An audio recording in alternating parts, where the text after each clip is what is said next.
Band leader, band member, or sideman? You've got to choose. I've actually done all three. I've been a band leader for 10 years for several different bands. Of course, I've been a band member since I was 14 years old. And I've also been a sideman in many different bands. Actually, probably the majority of the work that I've done professionally has been as a sideman. So let's get into the three and what exactly they are. So band leader, obviously you're in a band, but you're the boss. You're in charge. I'm going to break down all three and get into details about all three in a moment, but I'm just going to quickly run through the first three. So band leader, you're the boss, you're in charge, you book all the gigs, you hire all the members, etc., etc. Band member, well, you're not the boss, but you are a band member, and some bands, there really is no boss. Some bands have a situation where let's say there's 4 guys in the band, it's 4 guys who all have equal say, and you're not lower than anybody else. You're a band member, but you're on equal terms. Then there's situations where you're a band member, but you are not calling the shots and whatever, you're sort of being told what to do, and you are still a band member and you are in the band. You're not a sideman, which is the next topic, but at the same time, there is a boss. And a sideman is literally hired by a band and or a band leader, and you are totally told what to do, from the way you dress, the way you play. Everything you do is a sideman responsibility to accept all these types of things. So being a sideman can be difficult, but it can also be great in other ways. So let's go back now to band leader and run down what exactly does a band leader do. When I was band leader, I started being a band leader around 2009 or 10, I would say. Around there, that's when I started. I had a situation happen that I talked about in one of my old videos, where I quit playing in a band because I was getting ripped off by that band leader. And I was tired of being ripped off. This would be probably around 2010, yeah. And I was tired of being ripped off, and I decided I am going to go and start my own band. Now, I took 2 guys that were with me in that band that were, the band that we were being ripped off in, because the 3 of us were being ripped off. We sort of collaborated together, and I became band leader because I was the most experienced, the oldest, etc., etc. So that's where it all started 14 years ago. And then I did that for quite some time. Then I started another band at the same time that I was running that band. I started an 80s tribute.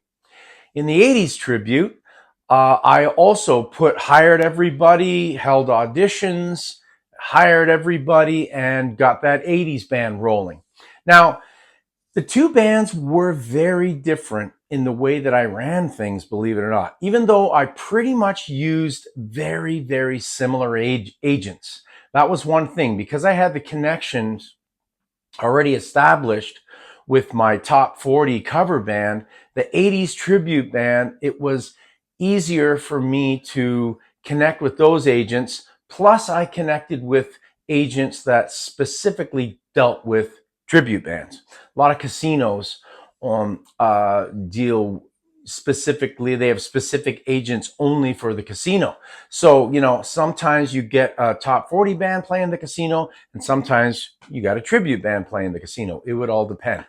So the best part of being a band leader is you pick the songs, you pick how things are going to roll in terms of, how often you're going to gig, and you're the boss. So there is a beauty in being the boss, in the sense that you get paid a little bit more money because you're making more money than everybody else, because you're doing way more work. When you're a band leader, a lot of work is involved. You've got to have a promo package, which nowadays is basically it's just a video and maybe a quick little blurb, a website, maybe, even though the website thing has kind of died off. It's mainly just if you're interested in getting booked somewhere, you send them an email with a little write-up in the email and pictures of the band and then a video. And that's pretty much it for promo, and maybe a little list of where you've played, who you've played with, maybe a tiny little bio, something like that. So that's how you get the band started. So there's a lot of work in the growth part of starting up a band when you're the boss. Now, I auditioned and hired everybody. I probably had, for the first band, maybe 15 or 20 people audition, and that is a task in itself. Getting people to show up for auditions, because sometimes people, you book them a time slot, they don't even show up. They just randomly decide they change their mind at the last minute or whatever, and they don't tell you, and they don't show up. Sometimes they do tell you, they cancel. What can you do? So you've got your time slots booked. You're paying for all this, by the way. The money comes from the band leader because he is trying to put everything together. I never charge anybody a fee to audition because you're pretty much not going to get anybody to audition if they have to pay. It's very rare, maybe at the high end, but I even doubt that. I don't even think high-end bands charge anybody to audition. Now, once you've done the auditions, you've got to figure out who you want to hire. Sometimes you have a second audition because you want to take the people that you've selected, put them in a room and see how they blend if the band is brand new.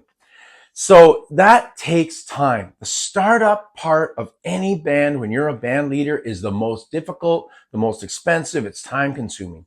Once you get your band selected, you got to hope that everybody stays. So you can't be an asshole boss. You've got to be a decent person. You got to treat people with respect, and you've got to form bonds. That's a big thing being in a band, is that the people in the band, male and female, they bond and they become a one loving unit in the sense like of a family. A lot of people talk about how bands, it's like being in a family.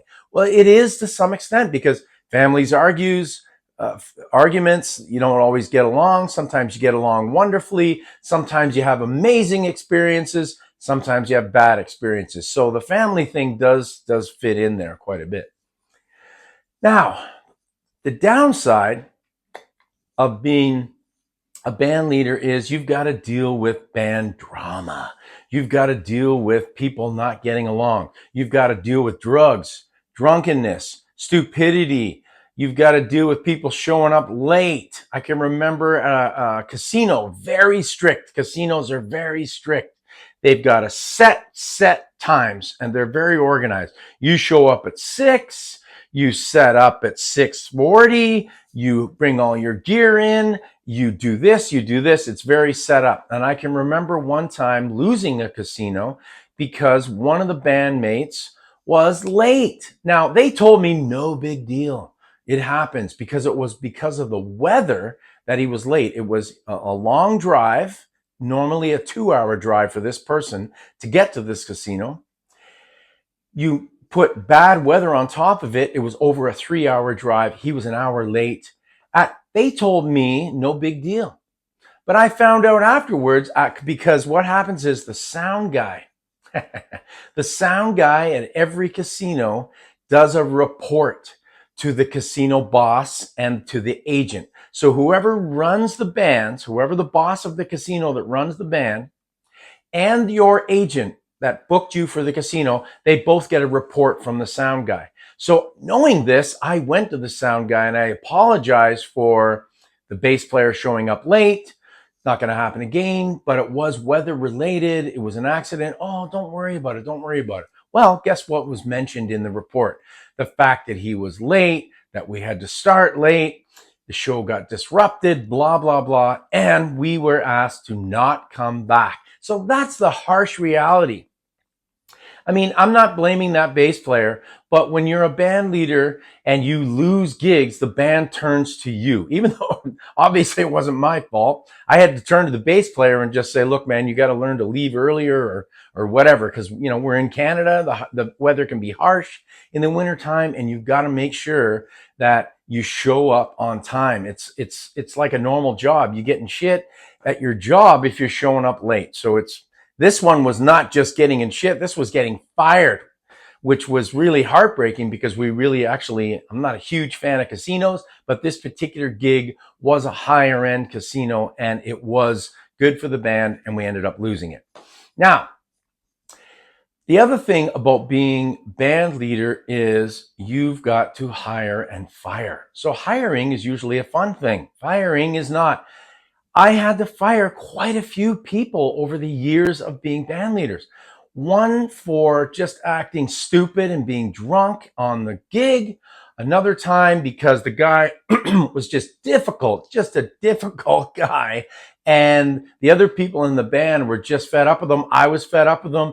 And after we shot a promo video, and the video was actually quite good, and he was a good player, but I had to let him go because he just didn't fit in that family thing I was talking about. He was more than just a black sheep. He was just a viral person, like just vile, not a very nice person at all. Very critical, very difficult. And none of us cared for him. So I had to get rid of him in that situation. Another time I had to get rid of a guy because he went to jail. So guy goes to jail. I'm going to do a separate video all about that. I haven't talked about that yet. When he went to jail, well, I hired a sub. But then the sub, I hate to say this, but the sub was so good and he was so pro and he was never late, always showed up, excellent player, fun guy, great stage performer. Our fans really loved him. The guys in the band grew to love him. And as a result of this guy going to jail, I hate to say it, but we pulled the old girlfriend trick. And when he got out, I did not give him back his job. We decided to continue with the sub. Now, some people think, oh, that's not a very nice thing to do when you told them. But it's the music industry. And sometimes these things happen. This happens actually a lot. So it even happened to me one time where a guy subbed in for me and they really liked him and they decided to fire me, hire him, but it backfired on them. The guy that they hired, he played, I think, a couple shows for them. And then they were like, oh no, we made a mistake. They tried to get me back, but I said no. So being a band leader, you've got to make tough decisions sometimes. Okay. Now, the good part about being a band leader, again, is you get to decide where and when you're going to play. And you just basically tell the guys in the band. Now, I deal with pros mainly, so I don't have to worry about a guy saying, well, I got to work, I got to do this, I got to do that. Most pro guys are willing. They realize that I'm a pro musician. I got to make myself available. And Thursday, Friday, Saturday is the most common nights. If you're on tour, obviously Monday, Wednesday, Thursday, they're all, it's going to be different. But if you're at home, usually you're playing Thursday, Friday, Saturday. Now, if you have a house gig, you could be playing on Wednesday, you could be playing on Monday, a Sunday, whatever, if you're doing a house gig. But if you're in a band that routinely works, you're working every weekend. So if I'm booking a lot of Thursday, Friday, Saturdays. I don't have to worry about the person saying they can't make it. Because the other thing is, I would always say, listen, give me your schedules. Tell me any dates you're not going to be able to make it. So when the agent contacts me, I can tell the agent if we can do the gig or not right away. So I don't have to, well, let me contact the band, because he is then going to move on to another band. Agents are ruthless. They sort of give you a very short window of opportunity to accept gigs. So even if it's a reliable agent that you've been working with a long time, they want to get these shows booked. So they will go from band to band to band if they're either turning them down or humming and hawing. So because I would get the schedule in advance, when an agent would contact me, I would give them a yes or no answer almost immediately or within minutes. I would try and do it very, very quickly so I wouldn't lose the gig if we wanted to do it. Now, when you're in a situation where you are band leader, when guys cancel and you got to get subs, that's a total pain. So you've got a guy that in your band, you got a gig Saturday night. I'm sick at 11 a.m. Next thing you know, you're on the phone, you're emailing, you're texting, you're doing whatever because you got to try and find a sub. Now, good bands always have a sub list and they just contact those guys. Now, sometimes not all of them can work because if you're dealing with pro subs, it's a Saturday night, almost all of them are working. It can be very, very tricky. And the sub thing can become a nightmare if you're in a situation where you need to get somebody and you need to get somebody fast. And not everybody is going to be available because they are already working. So I went through that. Now, the problem is if you cancel, the band is screwed. The agent will be pissed off at you because he's lost money and it's all about money for them. And the club will be pissed off because they no longer have a band for the night. So understandably, they're pissed off. The only problem is that quite often the venue, because they've got so many bands, even if they like you, they've got so many bands interested in playing, that they will say, screw them, we're not going to hire them again. And that happens often. So it's like you are desperate, you've got to get a sub. Now, I've had to cancel because of people not being able to play, not being able to get a sub. I've had to cancel gigs. Now, it didn't happen very often, luckily, but it did happen. So it can be difficult trying to get someone to fill in, and it can be very stressful too. So we've got positives and negatives of being a band leader.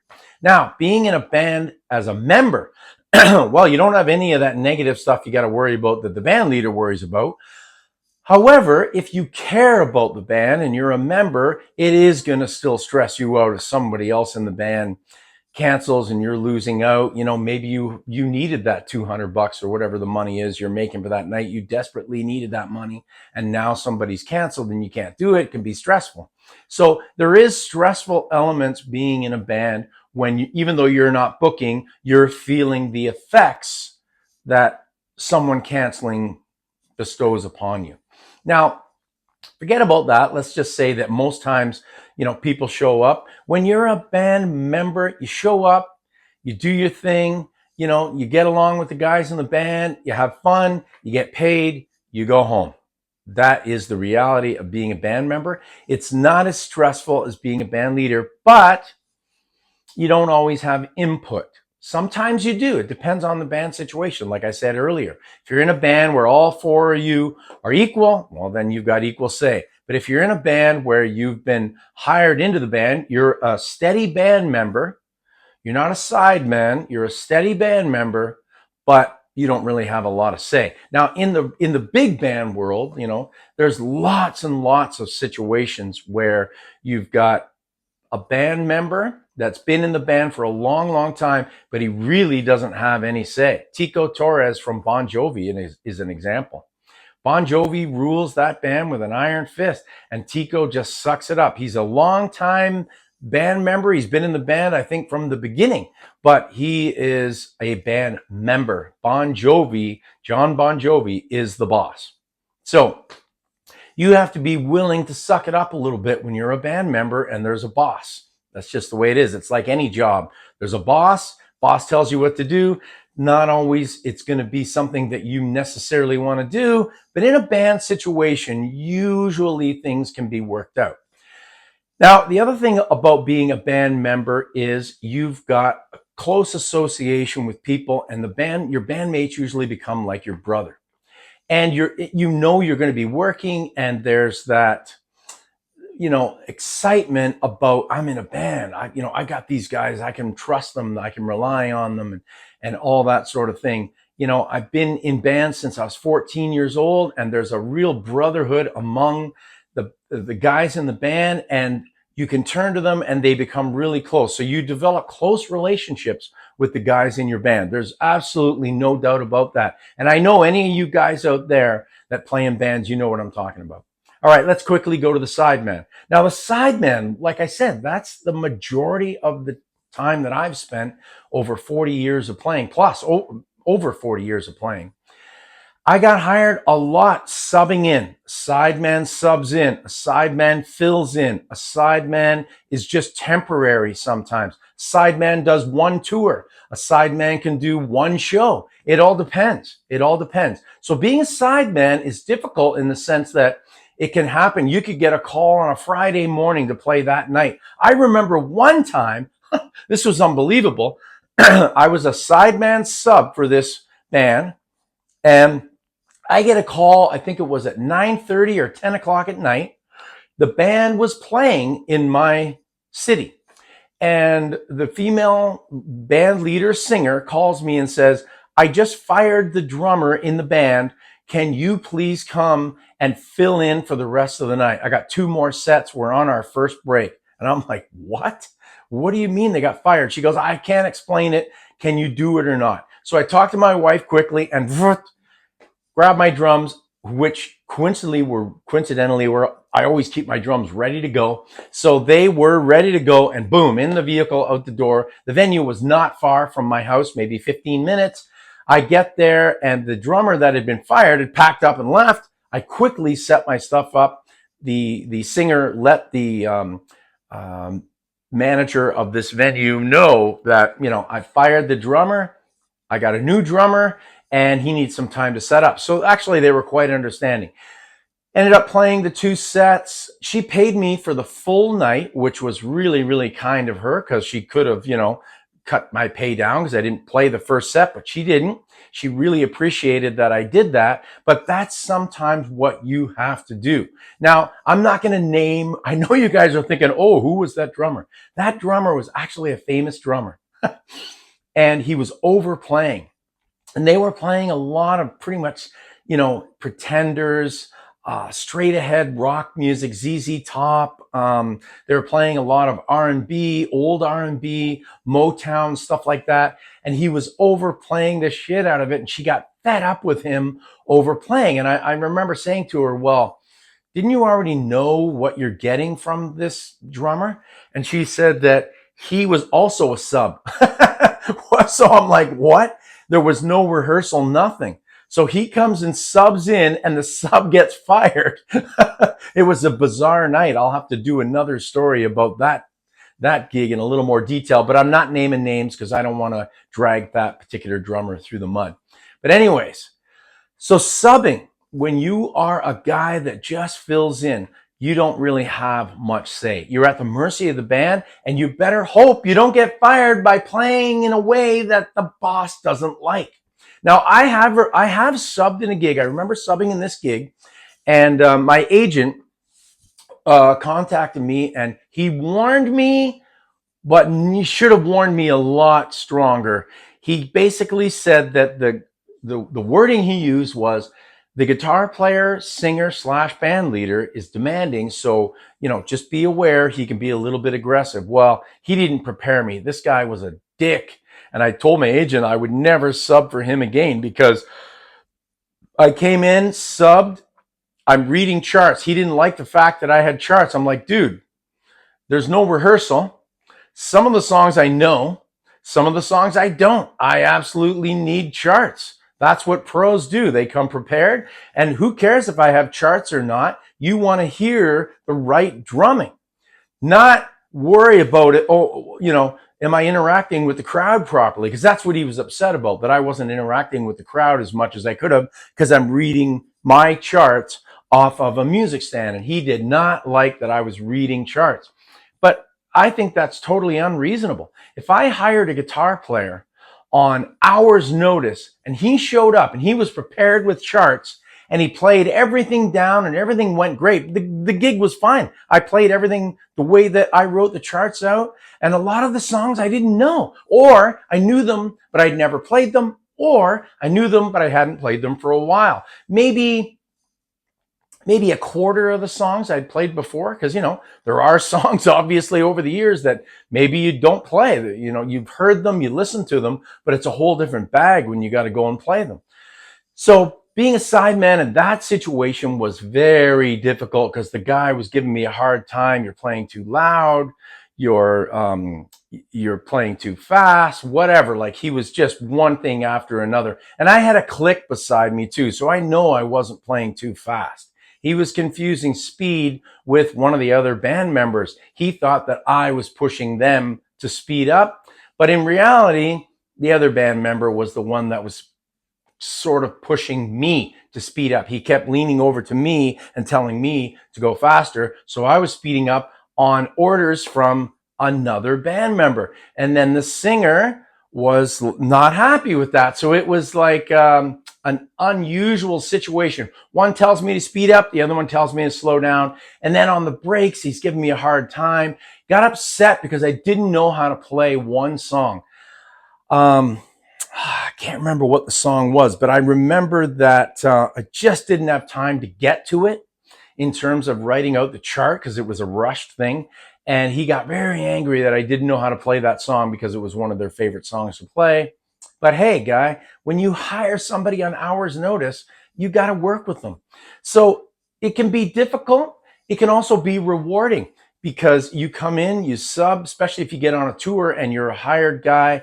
You come in, you play with some other great musicians, and you know you're doing your thing. But you don't have to worry about anything. You're on salary. You're getting paid every night. You know, you get a weekly amount deposited into your bank account, let's say, and it's just like a regular job, and you get a salary, so to speak. That's what being a sub guy can sometimes resort to. Just a paycheck, let's be honest. I mean, I've done gigs in bands where I subbed in, but I really